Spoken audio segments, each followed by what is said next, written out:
Então, um dado ruim gera uma obra imprevisível, né? Eu digo sempre para os meus alunos, né? Não adianta eu ser um garoto de programa, eu saber usar o software, mas eu não ter conhecimento técnico. Se eu colocar lixo no programa, vai sair lixo do programa. Em projetos de grande porte, cada decisão pode significar milhões. Mas como garantir precisão e eficiência quando os custos são tão complexos quanto as obras? Hoje vamos falar sobre as melhores práticas de custo de projetos, explorando como inovação, tecnologia e experiência de campo estão transformando esse cenário. Nossa convidada é presidente da ACE Brasil, engenheira com quase 3 décadas de atuação, referência em planejamento, orçamentação e integração BIM. Não dá para perder. Eu sou Bruno Amaral e este é mais um Veroncast.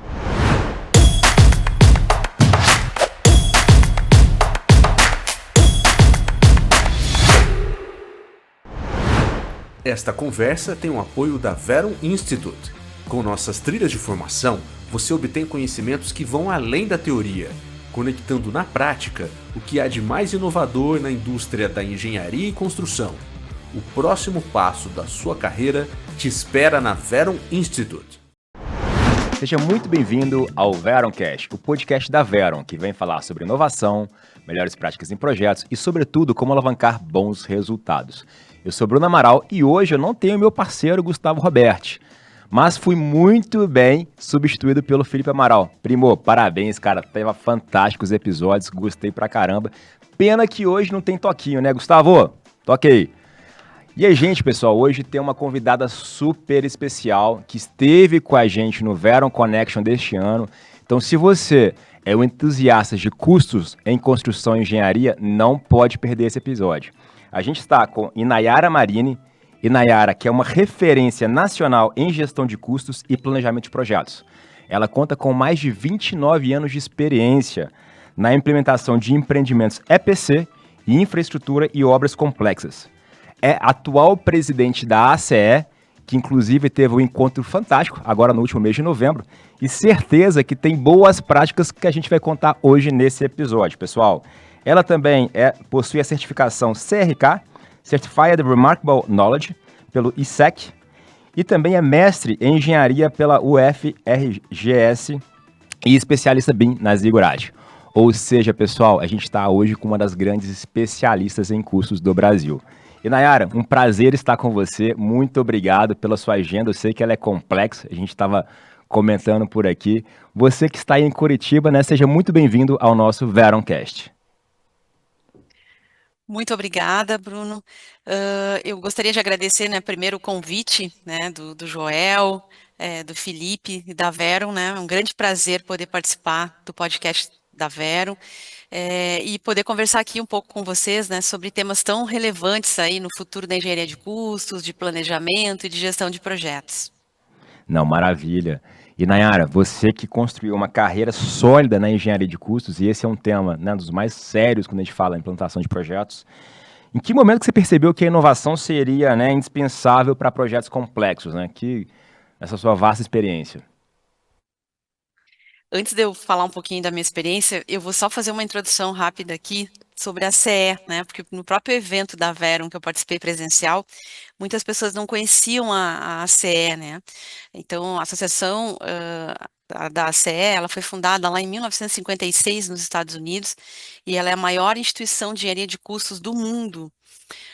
E ela estabelece aí padrões rigorosos, né, da engenharia de custos, planejamento, gestão de riscos, por meio das práticas recomendadas que são amplamente reconhecidas por tribunais de contas, seguradoras, câmaras arbitrais, instituições financeiras e grandes players aí da engenharia em todo o mundo.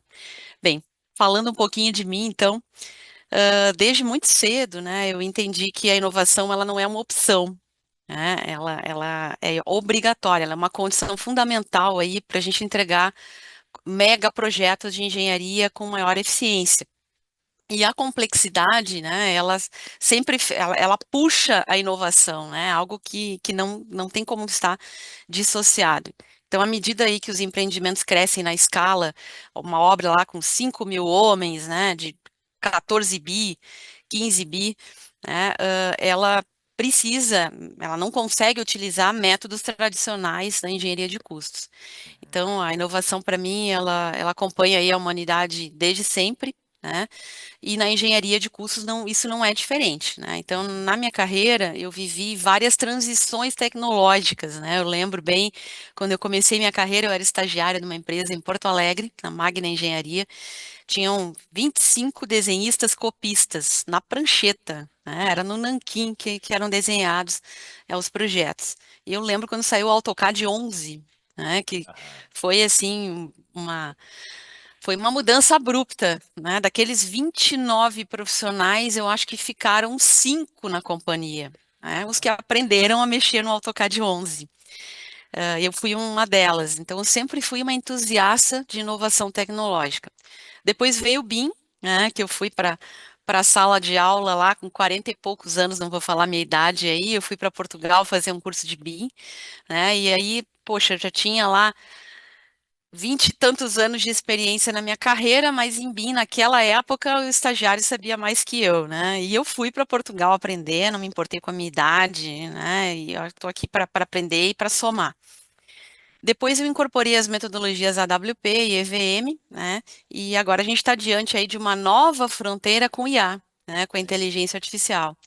Então, eu acho que nós, profissionais de engenharia de custos, nós somos meio que camaleões. A gente tem que estar sempre se adaptando às tendências do mercado e a gente tem que ter uma capacidade, né, constante de desaprender a tecnologia antiga e aprender a se adaptar à nova tecnologia, né?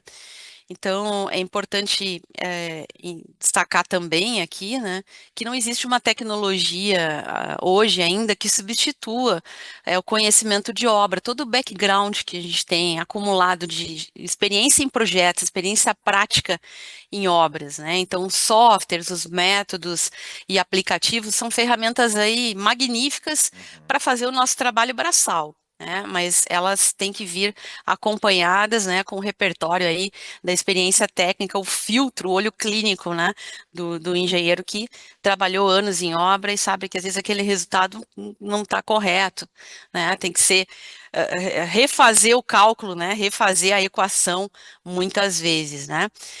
Então, eu sempre me considerei aí uma pessoa competitiva, no sentido da palavra, e a minha carreira, ela sempre foi impulsionada por desafios, né? Sempre busquei eficiência, melhores performance, resultado, né? E o segredo disso tudo, eu acho que é a resiliência, essa é a palavra-chave. Aham. Persistir, insistir, aprender, né? Já dizia Einstein aí, né? Quem nunca errou, nunca tentou, né?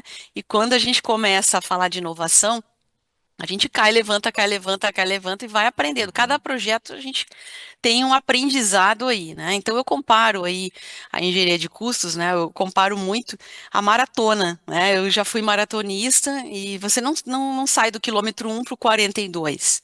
Né? Você tem que ir aumentando o teu foco, né? Aumentando os teus desafios gradativamente, os teus treinos, né? Superar momentos de dor, momentos de frustração, até se cruzar a linha de chegada finalmente. Exato. E na carreira da gente, eu trago sempre esse paralelo, né? A gente precisa considerar que nós temos vários aprendizados e vamos evoluindo a cada um. E eu digo que eu sou uma eterna estudante, né? Eu sou professor em várias universidades aí do país, em vários MBAs, mas eu me considero uma eterna estudante, porque a gente tem que estar sempre estudando novas tecnologias para não ser engolido aí pela concorrência, né, e não ficar obsoleto aí no mercado. Então, a evolução contínua, ela é fundamental. Não, fantástico. E só colocando dois pontos aqui, concordando contigo, né? Ou seja, a humildade intelectual, né? A gente está sempre aberto aí para aprender o novo, né? E quando a gente olha para a perspectiva atual, né? De cada dia tem uma tecnologia diferente, né? Então, IA, né? Computação quântica. Então, quanto que a gente aprende Uhum. com isso e o quanto que a gente conecta a nossa experiência para aí sim agregar ainda mais valor, né? Sim. Então, excelentes pontos. E aí, ao longo da sua experiência, Mayari, quais foram as suas experiências em grandes obras, consultoria? Qual foi a primeira tecnologia ou metodologia que realmente impactou sua forma de trabalhar? Bem, a primeira tecnologia ou metodologia aí que mudou minha forma de trabalhar, né? Ela aconteceu quando eu deixei de trabalhar com incorporação imobiliária. Eu trabalhava no Rio Grande do Sul, em grandes incorporadoras, trabalhei na Bortoncelo, prestei serviço para a Cirela há muitos anos. Foi quando eu comecei a sentir que meu trabalho estava entrando na mesmice.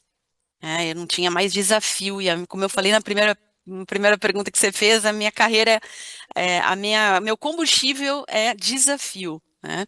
Então eu precisava de desafios mais complexos. E aí eu acabei migrando para a área de obras industriais.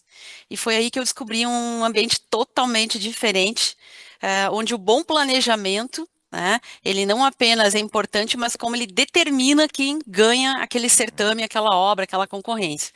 Então, eram contratos de curto prazo, né, que eu tinha que ter alta performance, alta criticidade, com multas bilionárias por atraso, e isso exigia aí um nível de precisão elevadíssimo. Então, nesse cenário, eu comecei a desenvolver uma metodologia que na época nem tinha o nome que tem hoje, né? Eu chamava de planejamento por localização, hoje a gente chama de AWP, né? Embora a AWP é bem mais do que o planejamento por localização, entra toda a gestão da cadeia, eh, de custos, suprimentos, enfim. E eu comecei a estruturar o planejamento por localização nessas obras, integrando engenharia, suprimentos, construção, comissionamento, desde as fases iniciais. Isso mudou completamente a minha forma de enxergar o projeto, o prazo, o custo.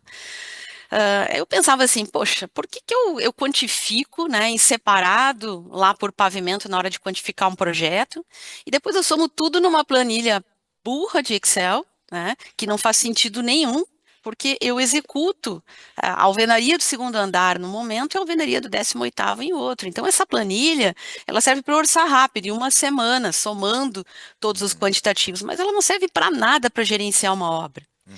né? Então, poxa, eu já faço esse trabalho lá atrás, por que não aproveitar ele aqui, né? Sim, Basta eu sim. pensar no plano de ataque no início da obra, Exato. É. né? Antes de orçar. Então, eu vou planejar antes de orçar com uma forma mais eficiente. Então, a diferença era nítida, né? O retrabalho caía, a produtividade subia, tudo ficava aí mais previsível, né? Mais coordenado tecnicamente, mais defensável na área de administração contratual, de aditivos. Então, a obra deixava de apagar incêndio. Uhum. O orçamento deixava de ser aquele documento burocrático para ser um documento que servia para tomada de decisão, para fazer gestão, né? E aí passava a ter um caminho construído de forma muito mais lógica, muito mais integrada. Isso aí foi anos 90 lá atrás, tá? Então, essa foi a virada de chave aí na minha carreira, né? Tanto que eu passei a explicar o método em todas as obras, e a gente começou a usar, nós usamos na Vompar, no cartódromo do Velopark, a gente construiu a Aham. acearia da Gerdau, com a Gerdau em movimento, com a acearia, o forno funcionando, né? Então a gente fez a reforma com ele funcionando em pleno vapor, né? Que nem trocar o pneu do carro com ele em movimento, né? Isso aumentava muito a complexidade do planejamento. Então, esse amadurecimento aí metodológico, ele me abriu portas para a área de óleo e gás, né? Depois eu trabalhei lá na Transpetro, no Rio de Janeiro, na gerência de estimativa de custos, e eu usei em mega projetos na área de óleo e gás. Depois, mais tarde, depois de 2014, aí eu fui para portos, trabalhei Uhum. muitos anos em portos, rodovias, ferrovias, que foram verdadeiros laboratórios aí de inovação e integração entre custos, riscos, produtividade, governança, né? Então, se eu tivesse que resumir aqui, eu diria que o divisor de águas aí da minha carreira foi justamente a adoção precoce dos conceitos de AWP lá atrás, né? Fantástico, fantástico. Fica a dica aí, pessoal. Indo para uma nova temática aqui, né? Como que a sua atuação em comissões, né, da ABNT e sua própria especialização em BIM te influenciaram sobre sua visão sobre integração entre planejamento e custos? Bacana. Vou falar aqui que desde que eu assumi a presidência da SE, o pessoal vai puxar minha orelha que eu não apareci mais em uma reunião da BNT, que a coisa foi puxada a organizar um congresso Aham. internacional. Mas eu trabalhei em várias comissões da BNT, eu trabalhei no projeto de norma de orçamentos, a 16633, e Uhum. agora a 15965 de BIM, né, a parte de extração de objetos BIM. Bem, a minha visão aí sobre integração entre planejamento e custos, ela começou aí bem antes do BIM se tornar popular aí no Brasil, né?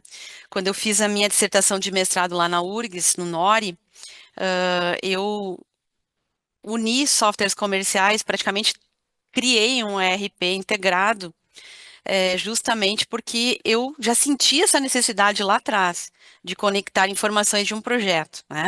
Planejamento, orçamento, controle de custos, né? Orçar com a mesma WBS que eu planejo, eu vou orçar e vou controlar a minha matriz de custos, o meu plano de contas.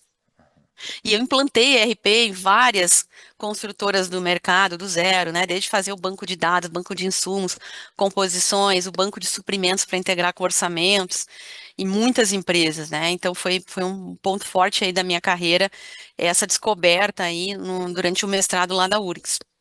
Então, mais tarde eu aprofundei, né, a minha especialização em BIM na Zigurate, em Barcelona, né? Comecei a atuar em comissões da BNT, e esse entendimento ganhou outra dimensão para mim. Então, a participação nessas normas, né, me trouxe essa visão sistêmica das vantagens do BIM, da padronização, da interoperabilidade, da governança da informação. E isso me fez, né, que eu enxergasse o BIM como uma ponte, um elo entre o RP e o projeto. Então, o BIM, ele me trouxe, para mim foi também transformador, né, trabalhar com BIM, e para mim a grande vantagem do BIM, para quem trabalha com orçamento, né, que vira à noite, sábado, domingo, feriado, e cada vez que muda o projeto você quer arrancar os cabelos, meu Deus, o que mudou aqui? Onde está o óleo, né? Chega lá um edital com 1.200 plantas de novo e a entrega é semana que vem, né? Então, a principal vantagem para mim, o que foi transformador no BIM, foi a gestão de mudanças em tempo real. A Sim, mudança de sim. escopo, né? Eu mudo uma viga lá no 18º andar, ele já muda na minha planilha de orçamentos, né? Aquele Em vez modelo de BIM esperar que vivo. alguém... Isso, o BIM filme que eu chamo, não é o BIM Aham. foto, né? Então, em vez de esperar que alguém me avisasse que o projeto mudou, ou pior, descobrir na obra, né? Eu Aham. passei a acompanhar essas revisões e esses impactos direto na modelagem da planilha de custos, né? Então, isso é um mundo para quem trabalha com orçamentos, né? Evitar o retrabalho aí. Então, eu sempre digo aí, né, que antes do BIM, cada revisão de edital me dava vontade de chorar, que nem eu falei. E agora pode mudar 30 vezes que eu tô com uma cara, né, um sorriso no rosto, porque eu estou trabalhando com a metodologia BIM. Não. Então, além dessas vantagens que eu comentei, claro, né, a gente tem o trabalho do BIM traz o trabalho colaborativo, né, com todos os stakeholders aí envolvidos no projeto, a redução de retrabalhos, né, via clashes, detections, e essa integração toda, né, o modelo ele vai evoluindo, então o orçamento vai evoluindo junto, o planejamento vai evoluindo junto, né, durante todo o ciclo de vida aí do meu empreendimento. Então, essas experiências aí da BNT, da Zigurate, criar um RP, trabalhar com RP, diversos RPs, reforçaram aí para mim, né, a grande convicção de que planejamento e custos têm que andar de mãos dadas, eles não podem andar dissociados.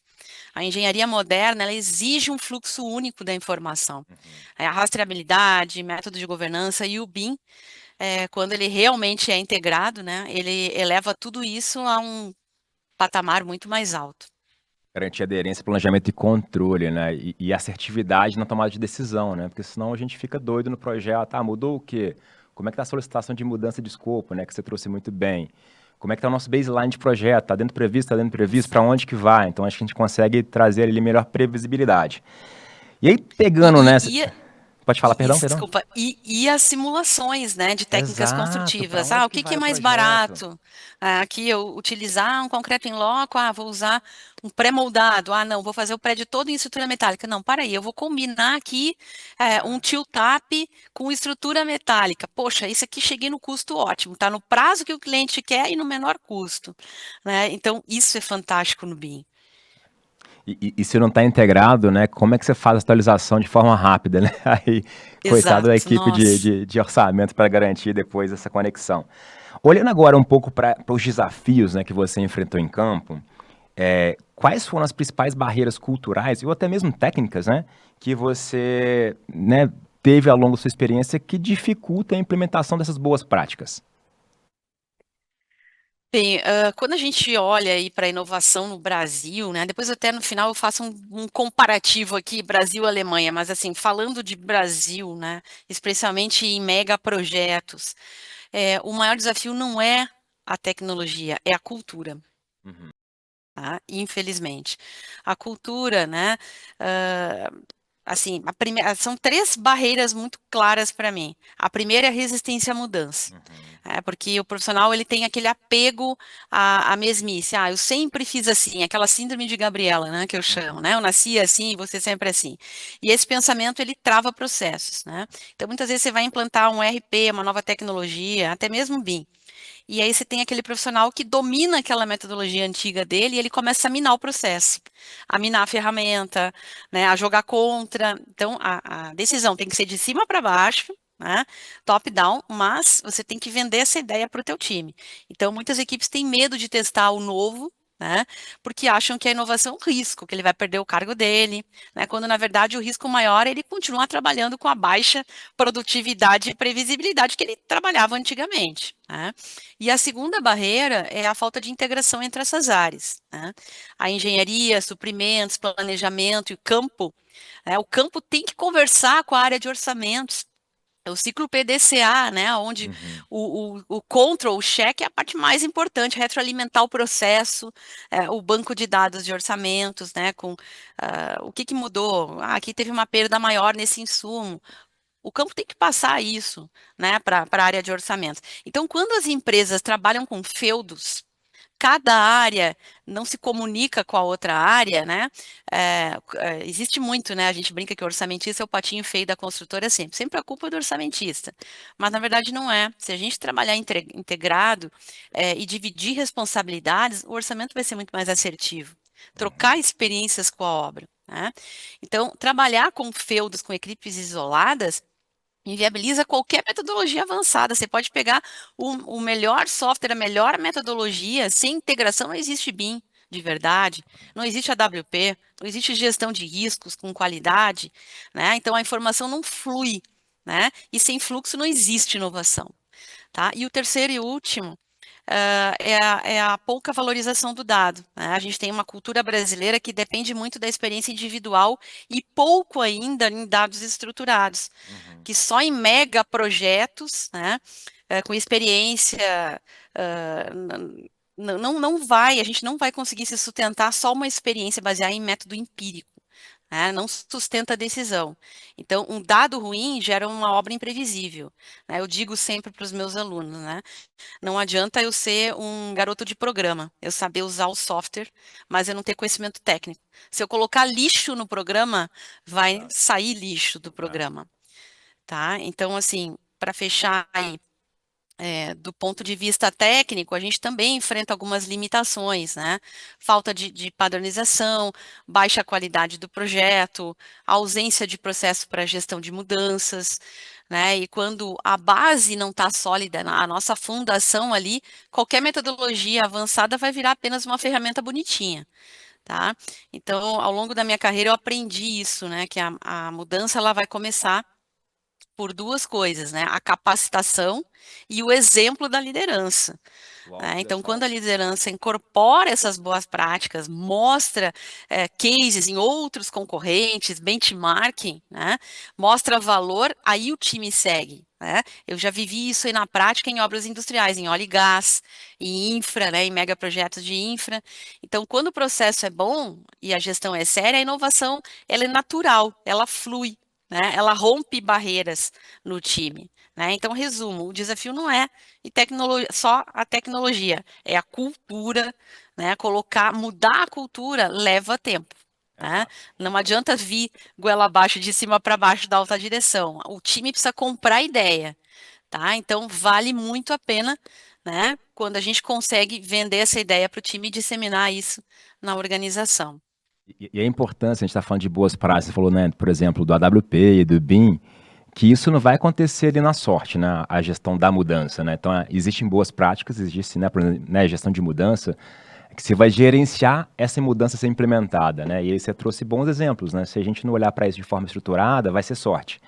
E um outro ponto que a gente fala bastante, né, aqui no Veroncast é sobre colaboração, né? Então, o próprio BIM, né, ele é uma plataforma colaborativa, né, que a gente vai interando ao longo do processo. O AWP também é um processo interativo.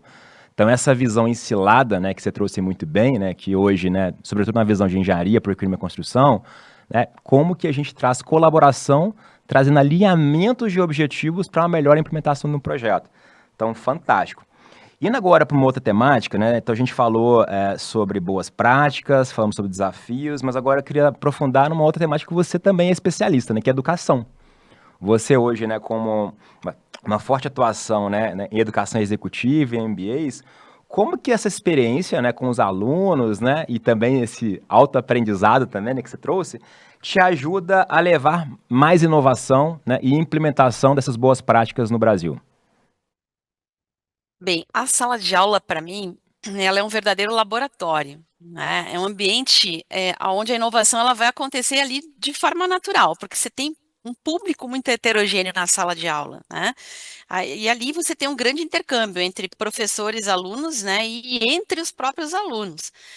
Nos MBAs executivos aí, eu tenho salas de aula multigeracionais e multidisciplinares, né? Então, eu tenho engenheiro, arquiteto, contador, investidor, incorporador, especialista tributário. Eu tenho algumas turmas, né, que eu tenho advogados na sala, contadores, né? Então, eu pego toda a cadeia de negócios, ela está representada ali, né? E isso é muito rico, muito rico. Então, eu fico especialmente feliz quando eu tenho um CEO de uma empresa lá, um cabeça branca na minha sala, com décadas de bagagem técnica, e também fico orgulhosa quando eu tenho um aluno jovem, recém-formado, mas que domina várias tecnologias, vários apps, várias ferramentas digitais, mas que ainda precisa entender ali, né, aquele conhecimento por trás dos botões.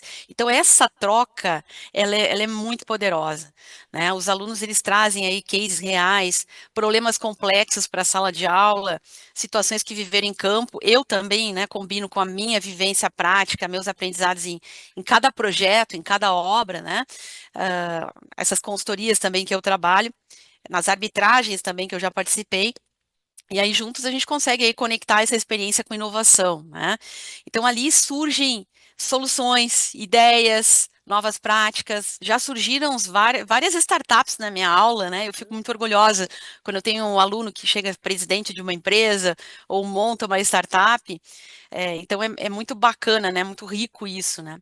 Por isso que eu digo que a sala de aula ela é o melhor laboratório que existe, né? Porque a educação executiva ela permite testar abordagens, validar conceitos, entender as dores, né, dos teus alunos, do mercado, e ao mesmo tempo levar esses profissionais aí para uma visão moderna da engenharia de custos, integrando métodos, tecnologias. Eu vou contar um case aqui rapidinho. Uma vez eu lembro que eu estava com um projeto desafiador, né? Eu tinha que ter um material que passasse a uma determinada pressão em alto mar, a gente ia executar um emissário com uma elevada pressão, e eu comentei isso em sala de aula, e um aluno, até eu acho que ele era de uma grande empresa, acho que ele era da Odebrecht, ele levantou a mão: professora, a senhora já testou Riblock? E eu disse, poxa, nunca testei. Ah, é importado, eu te passo o fornecedor, o contato, você pode importar para o Brasil. Então, o aluno trouxe uma solução para o meu projeto. Isso foi fantástico, né? Então, essa interação, esse contato, tanto que às vezes eu continuo nos grupos de WhatsApp das turmas, só para ter esse intercâmbio aí de comunicação, de conhecimentos, né? É muito bacana isso. A ACE tem muito isso, nosso grupo de membros tem um intercâmbio de conhecimentos também, né? E nesse contexto desse laboratório perfeito, né, quais práticas e ferramentas você considera essencial, né, na capacitação e na preparação desses gestores?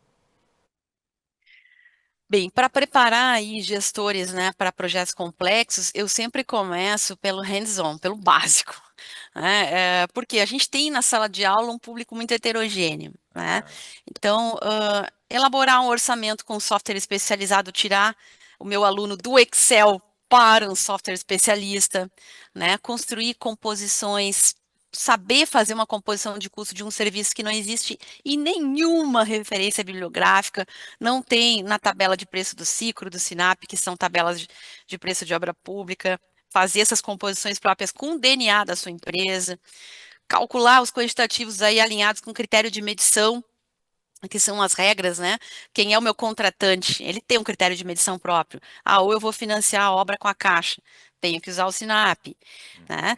É uma verba estadual, então eu tenho que usar é uma verba federal, tenho que usar o SICRO ou o SINAP pelo decreto 7983. Não, uma verba municipal. Pô, então eu posso usar o banco de dados do EMOP lá do Rio de Janeiro, não preciso usar o SINAP, tá? Então isso é super importante.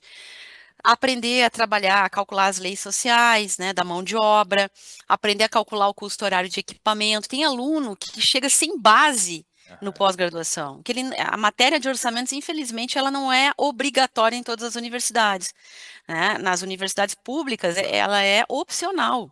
Então, às vezes, eu chego com alunos lá que não tem base nenhuma. Então, como é que eu vou falar de orçamento em BIM se o cara não sabe nem o que é o orçamento? Quais as variáveis que compõem o preço? Né? Então, eu começo por essa parte, pela parte básica. Calcular a produtividade, fazer uma análise crítica do orçamento, uma análise de Pareto usando uma curva ABC, uma curva S, né?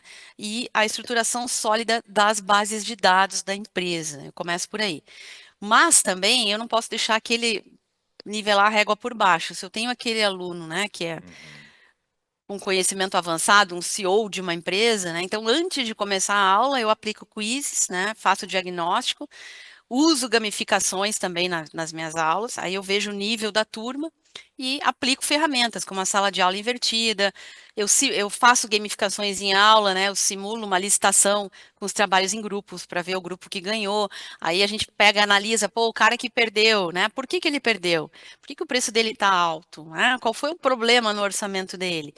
E depois eu começo também falando de ferramentas mais avançadas, quando eu vejo que a turma tem um nível, né, mais elevado, né, que tem mais um público de engenheiro pleno, sênior, se não é uma turma júnior, aí eu posso entrar até nas práticas da CE, falar das práticas recomendadas da CE, não quero dar spoiler que está na próxima pergunta que a gente vai conversar aí, né, mas, assim, o Total Cost, aí eu falo, né, do manual do Total Cost, falo das práticas recomendadas, as normas da CE, aí eu entro, falo um pouco de software, né, do Primavera P6, do EcoSys, falo de BIM, de BI, aí eu entro nessas técnicas mais avançadas, quando o nível da turma permite. Fantástico, fantástico. Você falou um pouquinho da ACEA Brasil, né, sobretudo né, sobre a sua liderança. Como que vocês estão promovendo as certificações e treinamentos que incorporam as tendências como BIM, EVM e também análise de riscos em projetos? Bem, as certificações da ACE, né, elas são reconhecidas mundialmente por um selo de qualidade, de excelência técnica. A gente tem mais de 6 certificações internacionais, né, muitas empresas de grande porte, grandes players do mercado, multinacionais, né, vou dar exemplos aqui, a Petrobras, a Vale, a AG, estatais, empresas de economia mista também vinculam essas certificações aí ao plano de carreira dos seus executivos, né, justamente por dar credibilidade e abrangência, né, de toda a qualificação, desde a viabilidade do empreendimento, né, formação do CAPEX até o OPEX. Então, hoje a CE, eu falei mais de 6, na verdade são 8 certificações que abrangem todos os níveis, o nível técnico, profissional e o nível especialista. Elas vão contemplar custos, planejamento, valor agregado, estimativas, gestão de risco, análise de pleitos, formação de profissionais complexos, né? E vai permitir que esse profissional ele esteja alinhado com as melhores práticas internacionais. Então a gente tem, não vou saber de cor toda a sopa de letrinhas, mas a nível especialista a gente tem a CCP em custos, a nível técnico a gente tem a CCT. Aí nós temos a certificação a nível especialista, que é a CEP, temos a certificação forense em claims, né, em consultoria de claims, que é a CFCC, temos a EVPM, né, que é em análise de valor agregado, temos em planejamento e cronograma a PSP, temos a máxima certificação em riscos, a gente tem no mundo, eu acho que no máximo 5 profissionais na América Latina, temos um, que é o André Cavalcante, que é o vice-presidente da ACE, que é o Decision Risk Manager. Uhum. Na CEP a gente tem um engenheiro na América Latina, que é o Félix Soto, que certificou agora. Também são pouquíssimos no mundo. E riscos, né? A gente tem a certificação PRMP e temos também a certificação a nível técnico, que é a CST. Só para fechar aí, né, a nossa gestão da ACE Brasil, a gente assumiu há 5 meses a diretoria, a gente está trabalhando muito pesadamente junto com a, com a parte do board, né, técnico e da Latam.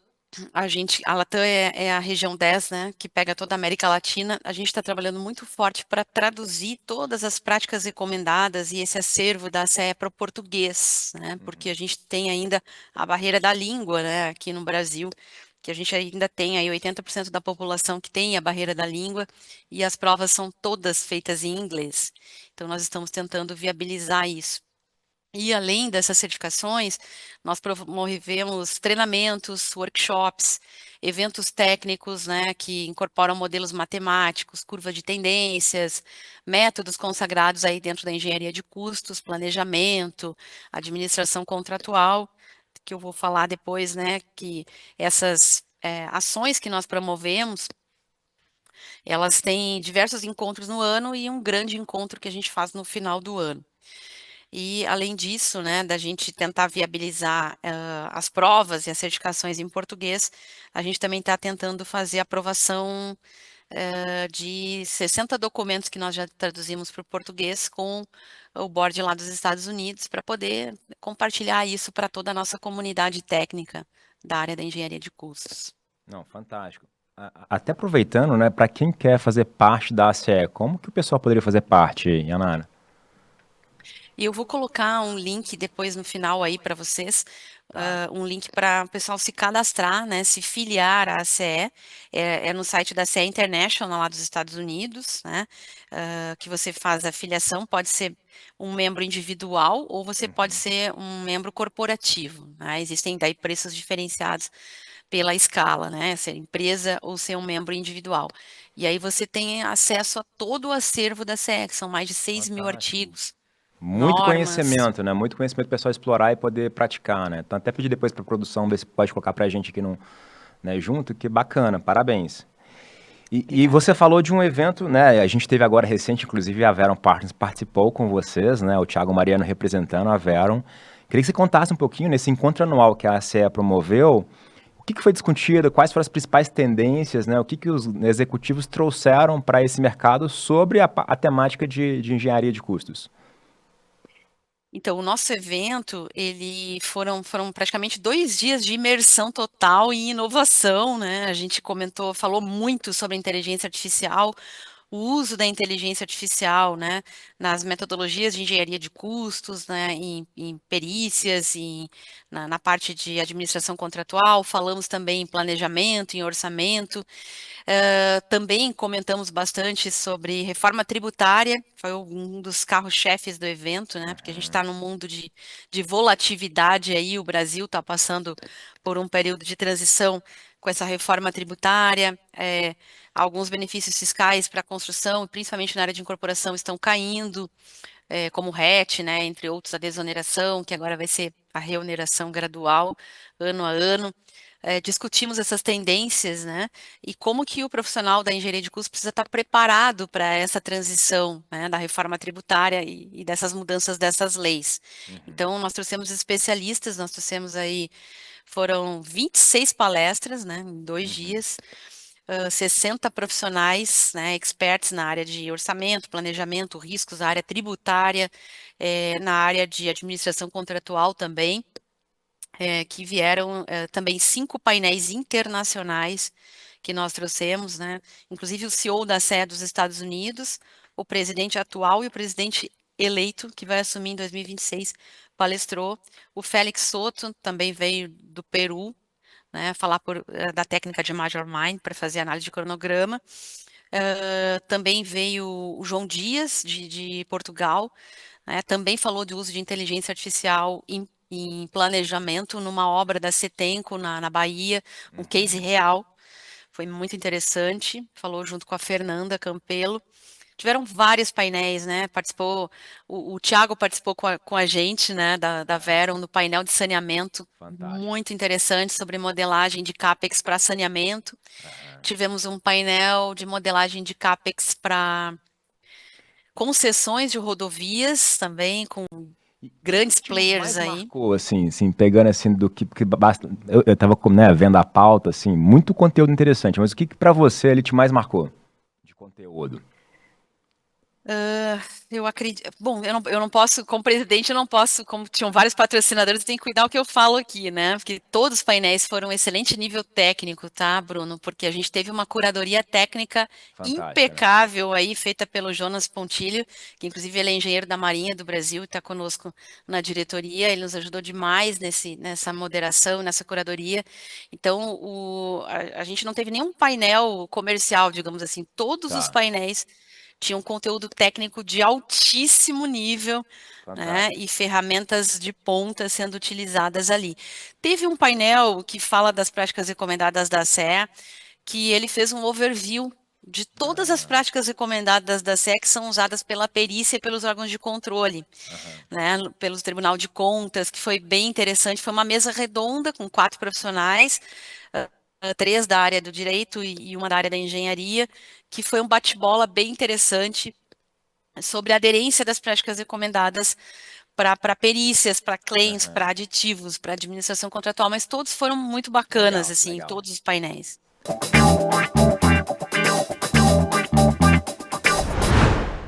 A gente tem um quadro que chama Aconteceu no Gemba.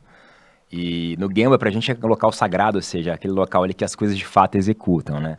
Eu queria que você trouxesse da sua experiência qual fato marcante que aconteceu contigo em campo, né, relacionado à temática de gestão de curso, que você poderia compartilhar com a nossa audiência. Como dizer o mineiro, é Perfeito. um caos Um impactante. caos impactante. Bem, eu sou da área de orçamentos, aí você sabe que a área de orçamentos a gente tem contrato de sigilo em muita coisa, então eu vou falar algumas coisas meio por alto aqui, porque a gente tem todo o sigilo com o cliente.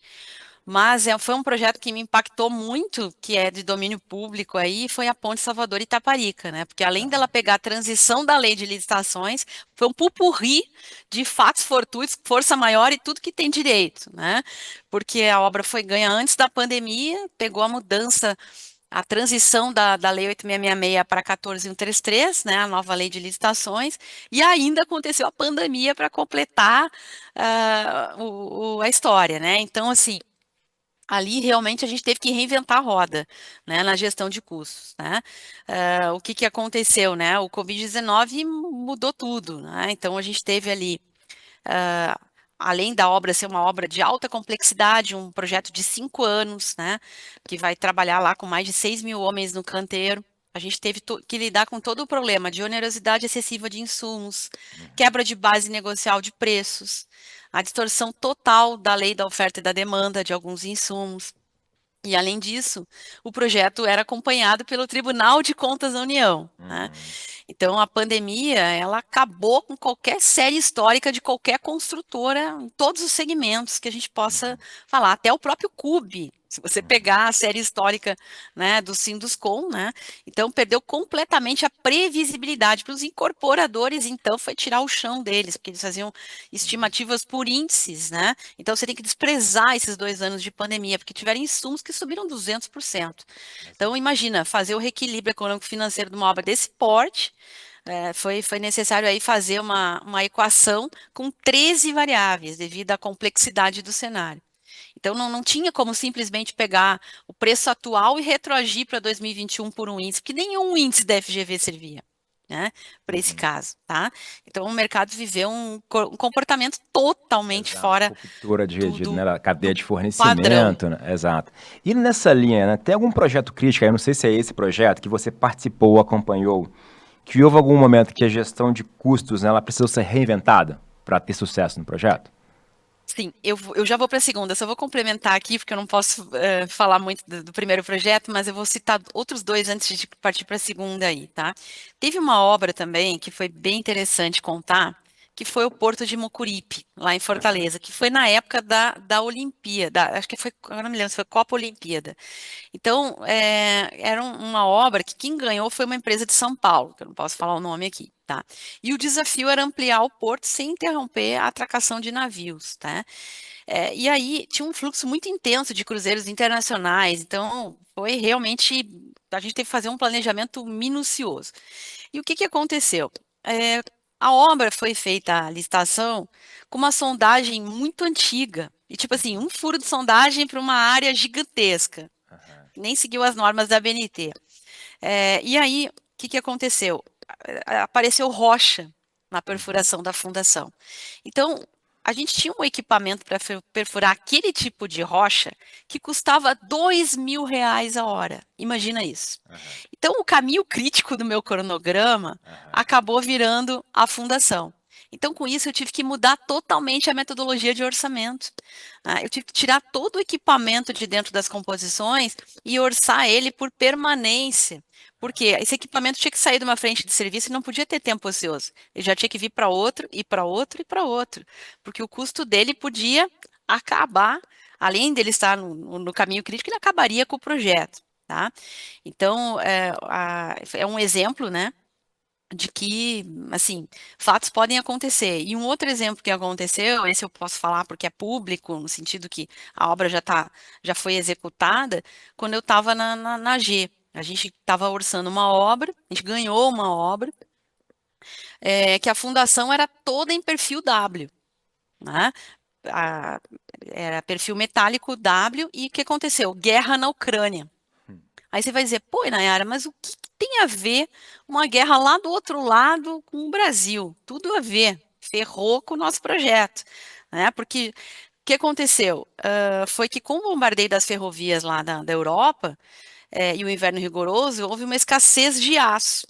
E a Gerdau preferia exportar o aço em euro para fora do que vender para a gente aqui. E não tinha o insumo. Bruno, imagina, eu tinha que começar a obra, reunião de kickoff feita, e eu não tinha um perfil W para começar a obra, tá? Então, ainda bem, graças a Deus, que era um cliente privado, né? E a gente conseguiu renegociar, reorçar, alterando o projeto, alterou o projeto e reorçou, né? Porque não tinha como a empresa assumir. Né? As premissas, né? Exatamente. E eu tive relatos de colegas do Rio Grande do Sul, né, que justamente nessa época, eles criaram uma cooperativa para importar aço da Turquia mais barato do que a gente comprava aqui, né? Então, esses exemplos aí, eles mostram, né, que na engenharia de custos nenhuma variável é fixa, né? Não existe uma matriz de risco perfeita, eu não consigo prever todos os eventos, né? Tem eventos que simplesmente fogem do imaginável, né?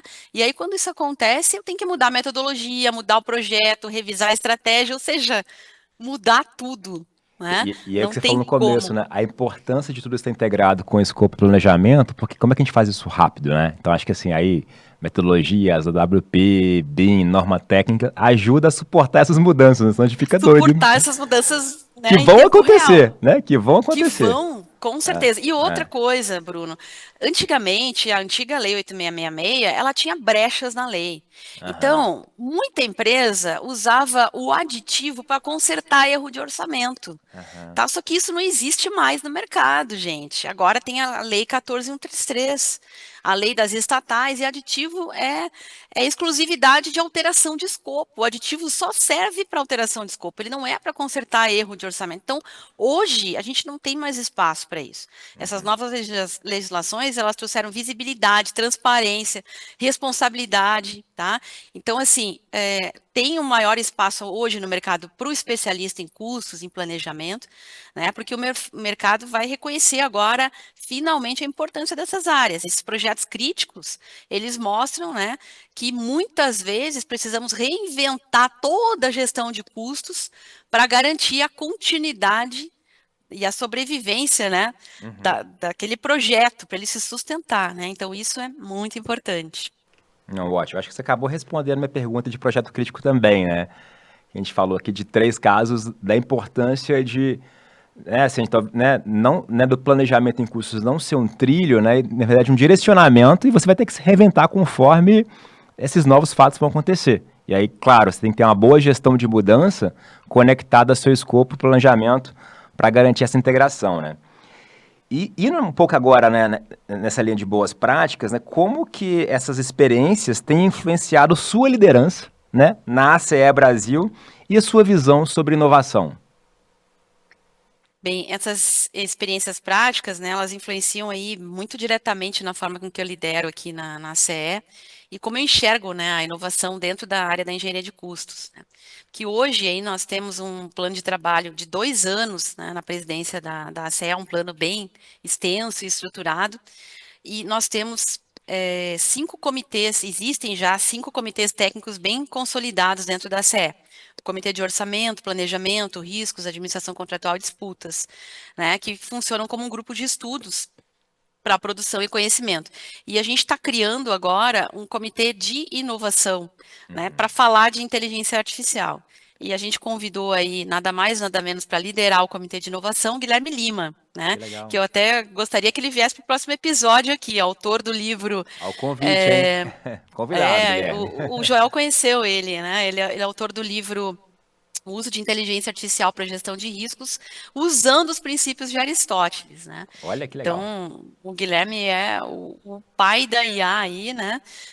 Ele trabalha com o Finóquio a longa data com inteligência artificial. Antes de todo mundo começar a usar nas redes sociais, ele já trabalhava com isso, né? E ele é o gestor do nosso comitê. Então, além disso, né, a gente também está desenvolvendo um novo site, uma nova plataforma completa com área de treinamentos online para os membros da CE, os associados, oferecendo aí conteúdo exclusivo sobre riscos, orçamento, planejamento, claims, né? A gente vai colocar normas, né, normas da ACE com autenticação, né, por CPF, garantindo a rastreabilidade e a segurança da informação no site, né, para que ninguém reproduza as normas. Um outro avanço importante que a gente está fazendo, a gente vai ter também um podcast semanal, Terças Olha. com Engenharia de Custos, que a gente está lançando aí. Vai ser bem interessante com temas, né, bem interessantes aí. A gente trouxe já um primeiro episódio, aí foi em formato de live, né, o Guilherme liderou. A gente trouxe o Eniaba, que é uma das maiores autoridades dos Estados Unidos em análise de valor agregado, em EVM. E a live está lá no YouTube, à disposição para Parabéns. todo mundo. Foi fantástica, foi em agosto, né, foi brilhante. Bem, então, e além disso, né, a gente dissemina aí o conhecimento com o congresso, que eu já comentei, que esse nosso congresso esse ano acontece sempre em novembro, né, na segunda quinzena de novembro. Esse ano foi o 13º encontro anual. A gente contou com mais de 700 profissionais, 27 patrocinadores, mais de 60 especialistas palestrando e 5 palestras internacionais, né? Foi realmente um dos maiores eventos aí da ACE. Baita legado que você está construindo aí. Então, né, olhando para os próximos anos, né, quais são as principais tendências tecnológicas que você acredita que vai redefinir a engenharia de custos?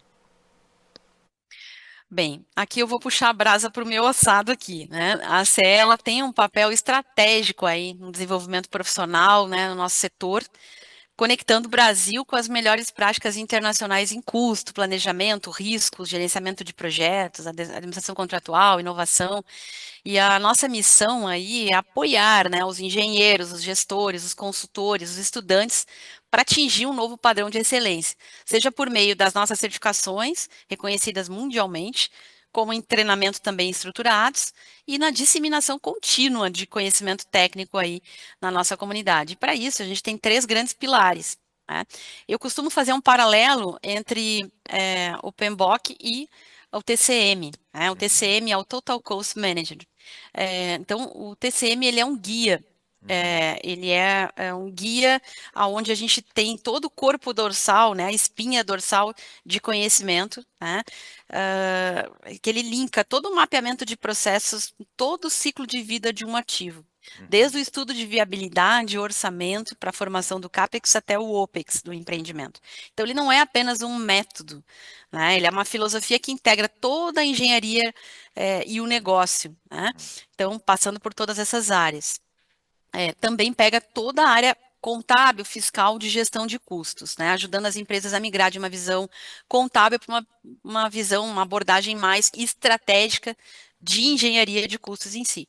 E o outro pilar são as práticas recomendadas que eu comentei, que são as nossas normas internacionais, que são usadas aí por tribunais, seguradoras, câmaras arbitrais, grandes players no mercado, e são aplicadas desde a viabilidade, reduzindo aí em média 30% de aditivos de custo e prazo, porque elas padronizam a linguagem técnica, elimina métodos empíricos, subjetividade e estrutura, né, métodos matemáticos, modelos matemáticos, contingências com métodos probabilísticos, fortalece a parte de preparar a documentação para lá na frente, né, a passagem de bastão para administração contratual, para planejamento, trazendo uma maior segurança jurídica, reduzindo os conflitos.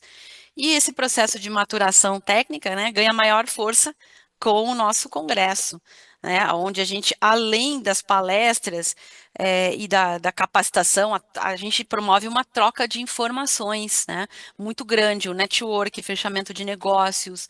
A gente tem no congresso, nós tivemos um coquetel, né, para promover essa interação entre os participantes, né, entre os patrocinadores, palestrantes, os próprios expositores, né? Nós também tivemos exposições, né, dos patrocinadores com estandes, com conteúdos técnicos, softwares durante o evento, né?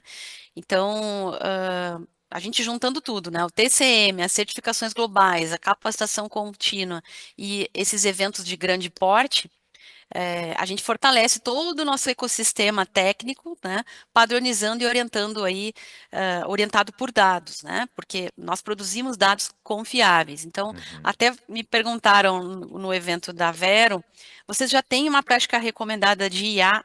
Ainda não temos, né? Porque a CE, ela usa modelos matemáticos.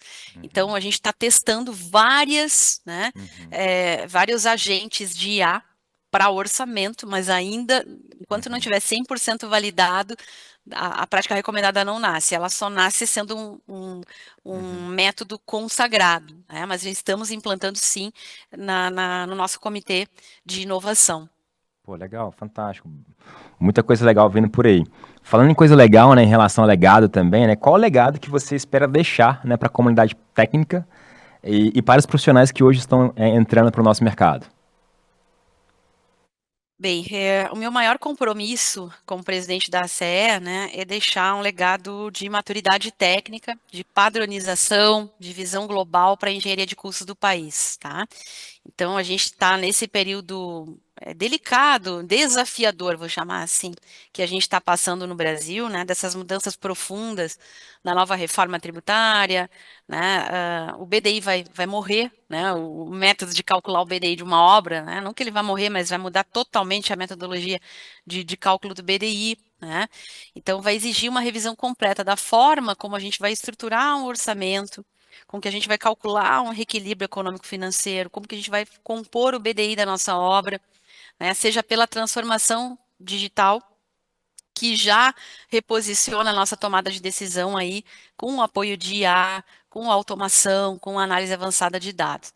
E o legado, resumindo aí o legado que eu quero deixar, é o de uma comunidade mais preparada, né, mais integrada aos padrões internacionais e menos vulnerável aos erros que podem ser evitados, né? Então, eu quero que os profissionais que estão entrando agora, eles encontrem, né, subsídios, né, na engenharia de custos, eles encontrem uma engenharia de custos mais sólida, mais previsível, mais respeitada, né, com projetos fundamentados, né, pelo alicerce, pela base, por métodos matemáticos reconhecidos, por contingências probabilísticas reconhecidas no mercado internacional, por governança de riscos e por uma documentação robusta que a gente tem aí no nosso acervo.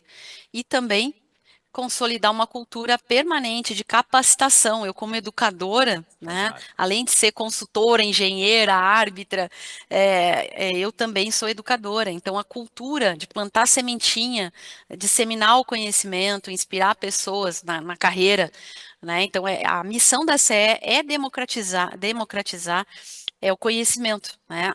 Dar acesso às melhores práticas globais, ampliar a certificação, fornecer fortalecer os nossos comitês para que mais pessoas, empresas participem, garantindo aí que o país continue avançando né, na adoção de uma engenharia de custos mais transparente e que o custo fique mais próximo da realidade que ele vai acontecer lá no canteiro de obras. Que baita bate-papo, viu, Nayara? Muito bom, obrigado aí pela presença. A gente esteve, né, com a Nayara Marini, né, que hoje é a atual presidente da ACE, um episódio fantástico. E a gente começou falando esse episódio sobre... Eu vou fazer meu resumo aqui, pessoal. Estou com a ausência do Gustavo Roberti, com a IA que ele tem. Eu estou hoje com uma IA aqui analógica, tá? Mas, sem dúvida, foi um bate-papo muito legal poder estar com você, Nayara. E a gente começou o episódio falando da importância, né, da inovação na gestão de custos. E aí acho que é legal quando a gente olha para o nosso dia a dia, né? A gente tem constante mudança. E essa constante mudança às vezes traz medo. E aí você trouxe o ponto da resiliência, né? Que através da resiliência a gente vai conseguir sim executar essas adaptações. E aí uma frase do Einstein, né, que você trouxe para a gente é: quem nunca errou, nunca tentou. Então acho que é fantástico, né? Estimulando aí a criatividade e a inovação. E aí, falando muito conectado às temáticas que a gente traz no Veroncast, né, você trouxe que um ponto muito importante é a importância do bom planejamento. E a gente sempre fala isso aqui no Veroncast, né? Então, a importância de a gente ter lá um planejamento integrado, né, entre engenharia, procurement e construção. A importância, né, e o papel do AWP. Então, ela trouxe para a gente um caso prático, né, que muito antes de a gente falar do AWP, né, ela utilizou um caso prático. E aí, lembrando, pessoal, o AWP ele é uma boa prática de gestão de projetos, né? Então, a gente não está falando aqui de uma ciência de foguete. Depois, né, você trouxe a importância da gente ter integração entre planejamento e custos. E aí, de novo, uma outra boa prática é a utilização do BIM. Então, o BIM como uma plataforma de integração para a gente conectar, né, o modelo, né, um modelo vivo que você trouxe, né, o modelo ali interativo, trazendo essa integração entre escopo, planejamento e custos.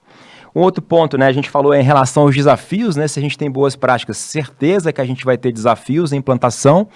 E aí a gente sempre fala também do impacto da cultura, né, e a cultura nada mais é do que nós. Qual que é o nosso papel enquanto liderança? Garantir a implementação dessa mudança. E é importante de frisar a importância, o uso.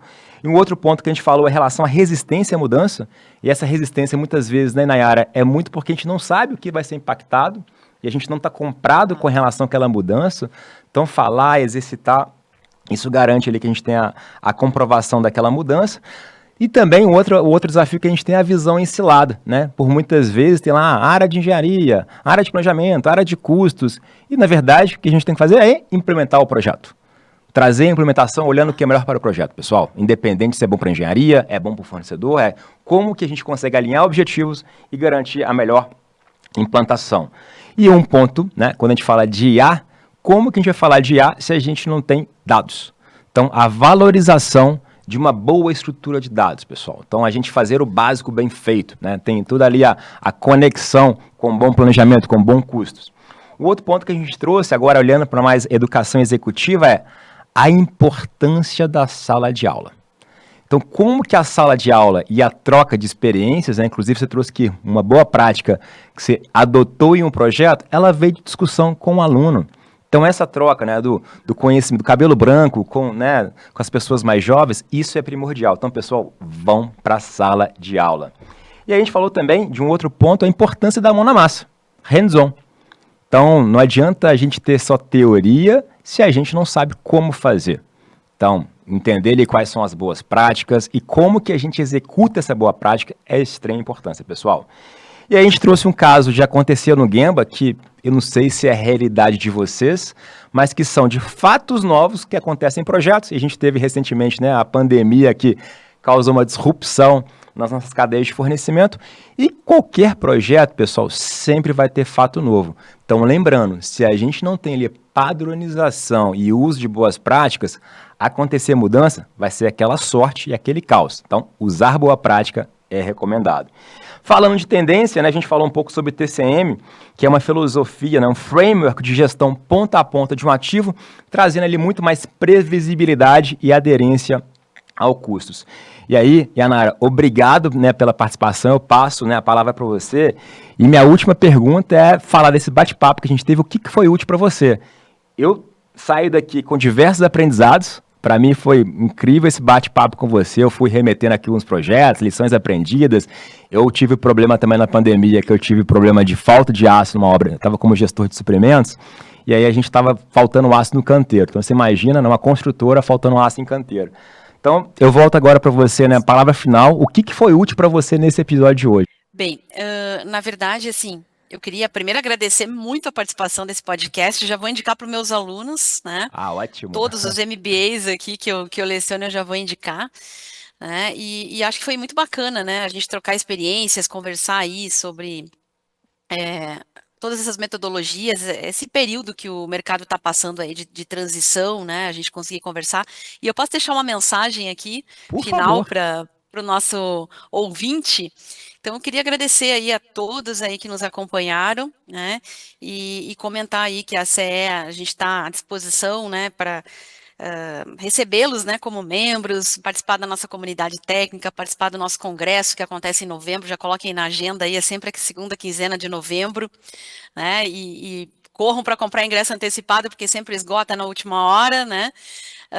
E queria comentar aqui, né, que a partir de 2026, a mensagem que eu queria deixar é que nós vamos ter muitos impactos, né, na composição de orçamentos, na elaboração de orçamentos, de contratos, de premissas orçamentárias, na parte de claims, né? E somado a isso, a gente também está vivendo aí a era da transformação digital sem precedentes, né?